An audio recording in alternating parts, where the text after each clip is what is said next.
اجازت دی تو آپ کی آنکھوں میں آنسو آ گئے۔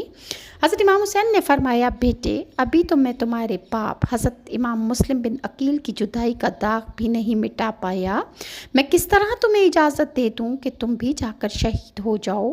تو حضرت عبداللہ نے عرض کیا اے ابن رسول، آپ کو اس ذات معبود برحق کی قسم ہے جس نے آپ کے نانا جان کو حق کے ساتھ مبعوث فرمایا، آپ مجھے اجازت دے دیجئے، میرا دل اپنے باپ کے پاس جانے کے لیے بے قرار ہے۔ حضرت امام حسین نے جب ان کا شوق شہادت دیکھا تو اجازت دے دی۔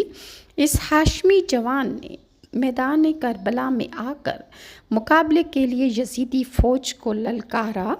یزیدی لشکر سے قدامہ بن اسد فزاری جو بہت بہادر سمجھا جاتا تھا آپ سے مقابلہ کرنے کے لیے نکلا۔ تھوڑی ہی دیر میں دونوں میں مقابلہ ہوتا رہا۔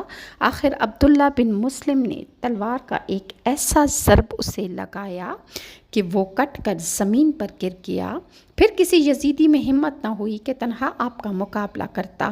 آپ 3 دن کے بھوکے پیاسے ہونے کے باوجود دشمن پر ببر شیر کی طرح حملہ آور ہوئے اور ان کی صفوں کو درم بھرم کرتے چلے گئے۔ آپ کی تلوار سے بتیرے یزیدی زخمی اور کئی ایک جہنم رسید ہوئے۔ آخر کار نوفل بن مزاحم حمیری نے آپ کو نیزہ مار کر شہید کر دیا۔ اور تاریخ طبری میں یہ درج ہے کہ عمرو بن سبھی صدائی نے آپ پر تیروں کی بارش کر دی جس سے آپ شہید ہو گئے۔ حضرت جعفر بن عقیل اپنے بھتیجے عبداللہ بن مسلم کی شہادت کے بعد اشک بار آنکھوں سے آگے بڑھے اور حضرت امام حسین کو سلام کر کے جنگ کرنے کی اجازت طلب کی۔ امام حسین نے ان کو سینے سے لگایا اور اجازت دے دی۔ آپ یہ رجز پڑھتے ہوئے میدان میں آئے کہ میں مکہ کا رہنے والا ہوں، ہاشمی النسل ہوں اور طالب کے گھرانے کا ہوں۔ بے شک ہم تمام قبیلوں کے سردار ہیں اور حسین تمام پاکیزہ لوگوں میں سب سے زیادہ پاکیزہ شخصیت ہیں۔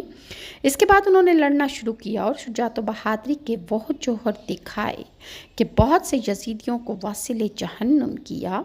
جب یزیدی مردم خور کتے ان سے مقابلہ نہ کر سکے تو انہوں نے چاروں طرف سے آپ کو گھیر کر آپ پر تیروں کی بارش برسا دی اور فرزند عقیل لہولہان حالت میں عبداللہ بن عزرہ کے تیر سے جام شہادت نوش فرما گئے۔